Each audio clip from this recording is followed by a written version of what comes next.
ప్రేక్షకులందరూ నమస్కారం. ఈరోజు మన స్టూడియోలో ప్రముఖ ఆధ్యాత్మికవేత్త వేదిక్ ఆస్ట్రాలజర్ అవినాష్ దాస్ గారు మనతో ఉన్నారు. గురుగారితో మాట్లాడేద్దాం. నమస్కారం గురుగారు. నమస్కారం. ఓం నమ శివాయ. ఓం నమో వెంకటేశాయ. గురుగారు, మే నెలలో కర్కాటక రాశి వారి పరిస్థితి ఎలా ఉండబోతుంది? ఈ నెలలోనే గురుగ్రహ సంచారం కూడా జరుగుతుంది. మరి ఈ సంచారం వల్ల వీళ్ళకి పాజిటివ్ అంటారా, నెగిటివ్ అంటారా? ఓవరాల్గా ఈ నెల ఎలా ఉండబోతుంది వీళ్ళకి, కర్కాటక రాశి వారికి? కర్కాటక రాశి వాళ్ళ గురించి చెప్పాలండి. కర్కాటక రాశి ఇప్పుడు మనకు బేసిక్గా అసలు కర్కాటకం ఎఫెక్ట్ ఏంటి గురు పరివర్తన వల్ల అని చూసుకోవాలి. సో మనం 12వ ఇల్లు గురించి మాట్లాడాలి. వీళ్ళు గురువు 12ఇంట్లో వచ్చాడు కాబట్టి అసలు గురువు 12వ ఇంట్లో రావడము, అసలు 12వ ఇల్లు ఏంటి తెలియాలి కదా. రెండే ఫ్యాక్టర్స్, ఒకటి 12వ ఇల్లు, ఒకటి గురువు. 12వ ఇంటికి మన వ్యక్తికి ఏంటి అంటే సపోర్ట్. 12వ ఇల్లు అనేది ఒక లగ్నానికి సపోర్ట్. లగ్నం అంటే మనిషి. ఈ 12వ ఇల్లు మనిషిని సపోర్ట్ చేస్తుంది. అంటే గురువు సపోర్ట్ చేస్తుంది ఈసారి వీడికి. 12వ ఇంట్లో నుంచి సపోర్ట్ చేస్తుంది. అంటే ఏంటి 12వ ఇల్లు అంటే? అసలు బేసిక్గా మన లగ్న జాతకంలో లగ్నం చాలా ఇంపార్టెంట్ అంటారు. కానీ లగ్నానికి బలం ఇచ్చేది 12వ ఇల్లు.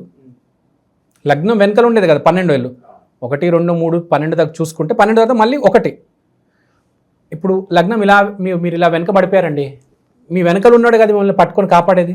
సో లగ్నాన్ని ఎప్పుడు పట్టుకొని కాపాడేది 12వ ఇల్లు. 12వ ఇల్లు అంటే నమ్మకం, వ్యక్తిత్వం.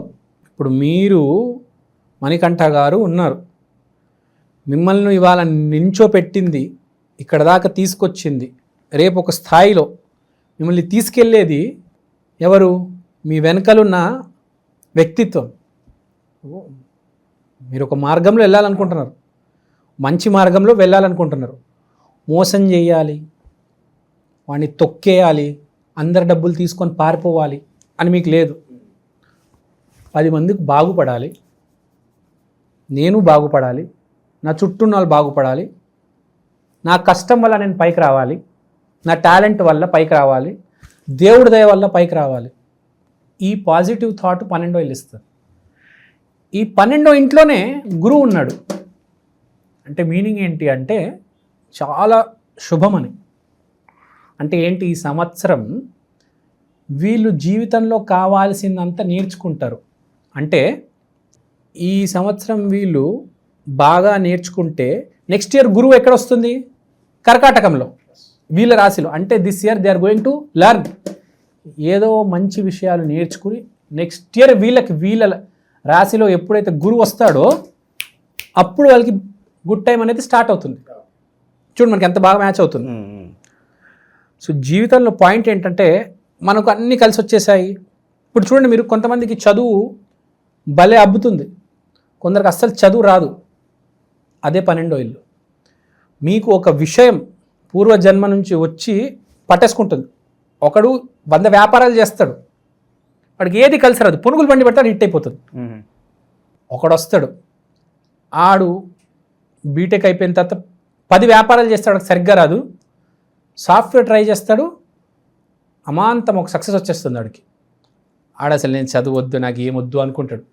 ఆడికి ఇంట్రెస్టే ఉండదు చదువు. 4 వ్యాపారాలు చేస్తాడు, ఇడ్లీ బండి పెడతాడు, మొబైల్ షాప్ పెడతాడు, కలద్దాల షాప్ పెడతాడు, బెల్ట్ షాప్ పెడతాడు, కుర్చీలు అమ్ముతాడు, ఏది సక్సెస్ రాదు.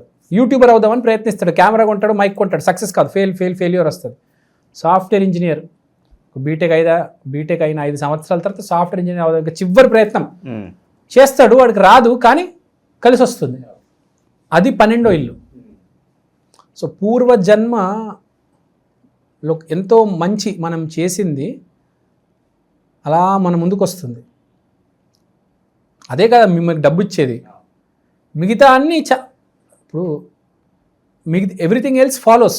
ఫర్ ఎగ్జాంపుల్ విరాట్ కోహ్లీ తీసుకోండి, స్పోర్ట్స్లో ఇంట్రెస్ట్ లేకపోతే ఇంత దూరం రాడు.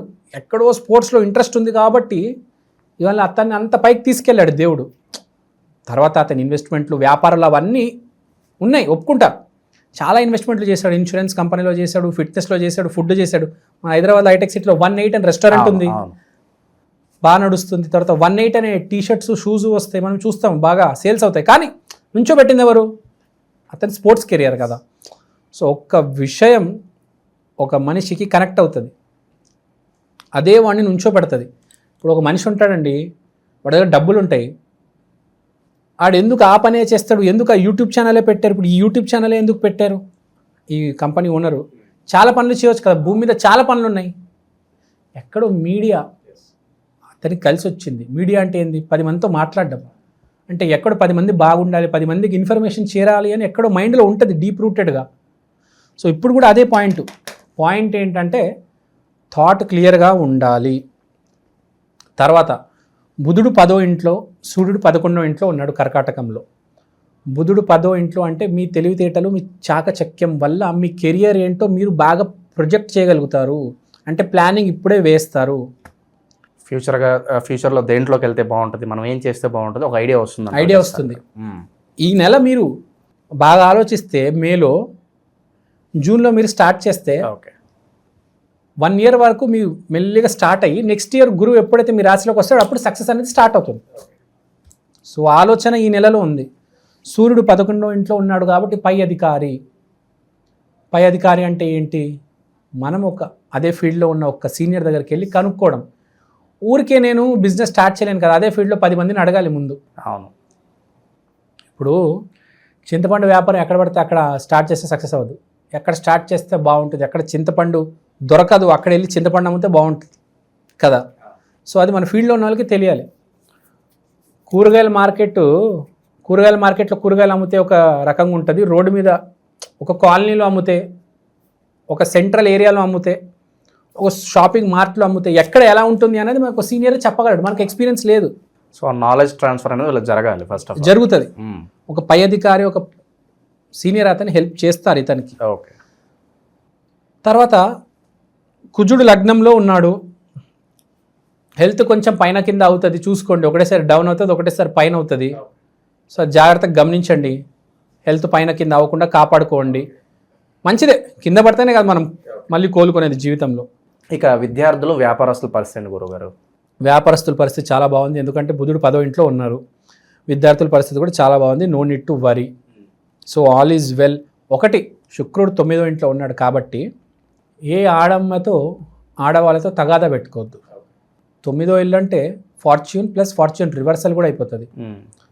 సో ఆడమ్మాయి వల్ల మనం డ్యామేజ్ జరగవచ్చు, ప్లస్ జరగవచ్చు. సో ఆడమ్మాయితో కొంచెం జాగ్రత్త. మీ 9th హౌస్ పాడైపోయి ఉందనుకోండి, ఆడమ్మాయి వల్ల దెబ్బ తగులుతుంది.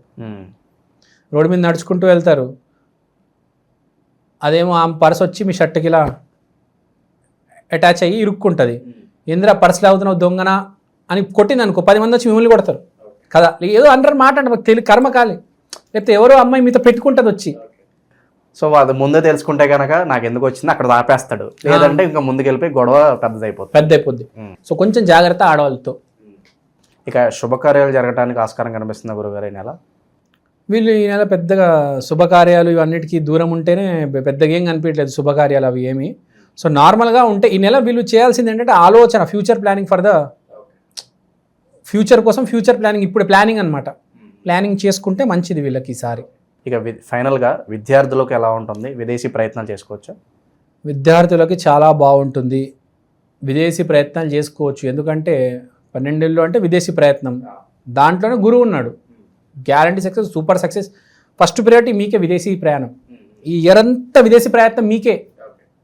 ఫారెన్ అంటే 12వ ఇల్లు, దాంట్లో వెళ్ళి గురువు కూర్చున్నాడు, గురువు ఉన్నాడంటే మీరు ఏది ట్రై చేస్తే అది అవుతుంది. లాటరీలో పక్కా పిక్ అవుతుంది. H1B అన్నీ, I4, నాకు వీసాల పేర్లు వెళ్ళి అన్నీ మీకు వచ్చేస్తాయి, తిరుగులేదు. ఇక అవకాశాలు గుర్తింపు పరంగా ఎలా ఉంటుంది? కొత్త అవకాశాలు ఉన్నా, లేదంటే నాకంటూ కొన్న పేరు ప్రఖ్యాతులు రావాలని కొంతమంది అనుకుంటారు, వాళ్ళకి ఎలా ఉంటుంది గురుగారు? పేరు ప్రఖ్యాతి అయితే మిథున రాశికి అని చెప్పుకున్నాము, వీళ్ళకి అంత పేరు ప్రఖ్యాతి లేదు. పేరు ప్రఖ్యాతి మిథున రాశి వాళ్ళకి పూర్తిగా, స్పెషల్గా మీడియాలో ఉన్న వాళ్ళకి, వీళ్ళకి అంత పేరు ప్రఖ్యాతి కనిపించడం లేదు. ఇంకోటి ఏమడిగారు? అవకాశాల పరంగా, లైక్ కొత్త జాబ్స్ కావచ్చు, కొత్త అవకాశాలు వెతుక్కుంటూ రావడం. విదేశీ ఫారెన్కి సంబంధించిన ఏది ట్రై చేసినా వీళ్ళకి బాగా కలిసి వస్తుంది. గురువు 12వ ఇంట్లో ఉన్నాడు, గురువు అంటే అవకాశం ఇచ్చేది. గురువు ఎక్కడ? 12వ ఇల్లు అంటే ఫారెన్, అన్ని ఫారెన్ అవకాశాలు వస్తాయి. సో విదేశాల్లో పెట్టుబడులు పెట్టుకున్న బాగానే ఉంటుందంటారా? ఏది మీరు స్టాక్ మార్కెట్ చేసినా విదేశీ కంపెనీల్లో పెట్టండి, జాబులు ట్రై చేసినా విదేశీ జాబులు ట్రై చేయండి. ఏమైనా MD చేయాలన్నా కూడా విదేశీ కాలేజీలో ట్రై చేస్తే ఈజీగా వస్తుంది సీటు. ఏదైనా విదేశీ ఫారెన్ కంట్రీస్కి సంబంధించిన ఏది చేసినా సక్సెస్ అవుతుంది. గురుగారు అయితే ప్రజెంట్ ఉన్న గ్రహస్థితి బట్టి మరి వీళ్ళు ఎలాంటి రెమెడీస్ చేసుకుంటే బాగుంటుంది అంటారు మరి? సో వీళ్ళు కర్కాటక రాశి కాబట్టి, కర్కాటకం అంటే భువనేశ్వరి. సో భువనేశ్వరి ప్లస్ చంద్రుడు, కర్కాటకం అంటే చంద్రుడే. సో చంద్రుడిని చూసి మనము వినయంగా 2 చేతులు ఎత్తి ఇట్లా నమస్కారం పెడితే విత్ గ్రాటిట్యూడ్ చాలా బాగుంటుంది. లేకపోతే అక్షయ తృతీయ రోజు ఒక వెండికి సంబంధించిన ఐటెం కావచ్చు కొనుక్కుంటే చాలా బాగుంటుంది. లేకపోతే నేను చెప్పినట్టు భువనేశ్వరి అమ్మవారిని ఆరాధిస్తే అద్భుతంగా ఉంటుంది. So all is well, no need to worry. ఈ సంవత్సరం చాలా విషయాలు నేర్చుకుంటారు. నెక్స్ట్ ఇయర్ మీరే కింగ్. నెక్స్ట్ ఇయర్ అయితే జాక్పాట్ కొట్టబోతున్నారు. నెక్స్ట్ ఇయర్ వీళ్ళే కింగ్. ఓకే. సో ఓవరాల్గా మే నెలలో కర్కాటక రాశి వారికి ఏ విధంగా ఉండబోతుందని చాలా బాగా వివరించారు గురుగారు. ధన్యవాదాలు. ధన్యవాదాలు. జై శ్రీరామ్.